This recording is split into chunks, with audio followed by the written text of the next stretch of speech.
Hello, my name is Fiona, and I'm a certified teacher and a Praxis coach with Study.com. Are you planning to take the Elementary Education Content Knowledge Test 5018? This is a multi-subject exam. These problems will cover the subtopic of impact of science and technology on society. Let's review some of the types of questions you may encounter on the exam. Let's jump right in.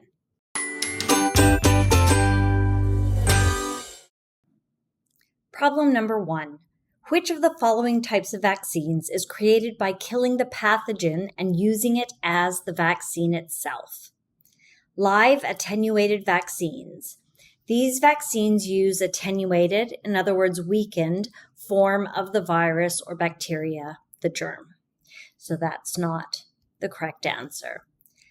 Recombinant subunit vaccines use a piece of the germ, either the casing, a protein, or a sugar to form the vaccine, and so that is not the case.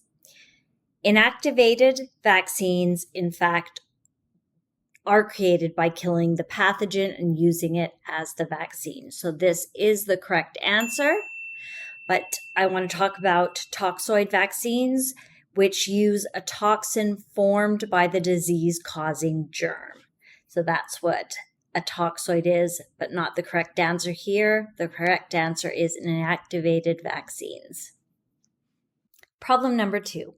Which of the following household products has a chemical name of sodium bicarbonate? Is it baking powder, baking soda, vinegar, or muriatic acid? Baking powder is sodium bicarbonate, but with a powdered acid. And it's also called sodium hydrogen carbonate. So this is not the correct answer. I'm going to skip to vinegar. This is known as acetic acid or vinegar acid. That is not correct either. Muriatic acid is a diluted solution of hydrochloric acid. And so that we can eliminate. The correct answer is baking soda. Sodium bicarbonate, also bicarbonate of soda or bicarb, and that's the pure form, and that is the correct answer. Problem number 3. Which process releases methane and eventually impacts global warming? The burning of fuels, the production of ammonia, the evolution of organisms living in water, or the rotting of organic material in places like landfills. Let's review each. The burning of fuels and the production of ammonia both produce CO2, but not methane. We can cross those out. The evolution of organisms living in water is not a process related to global warming, so we can cross that one out as well. The rotting of organic material in places like landfills. These rot anaerobically, so without oxygen, releasing methane, which does in fact impact global warming. So this is the correct answer. Problem number 4.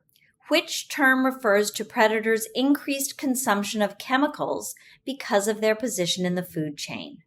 Bioaccumulation, genetic resilience, biomagnification, or genetic resistance? Let's look at the question again. We're looking for predators' increased consumption of chemicals because of their position in the food chain. So what is bioaccumulation? That is the buildup of something inside an organism. This is not completely far away from what the question is asking, so we'll put a circle around it for now. Genetic resilience.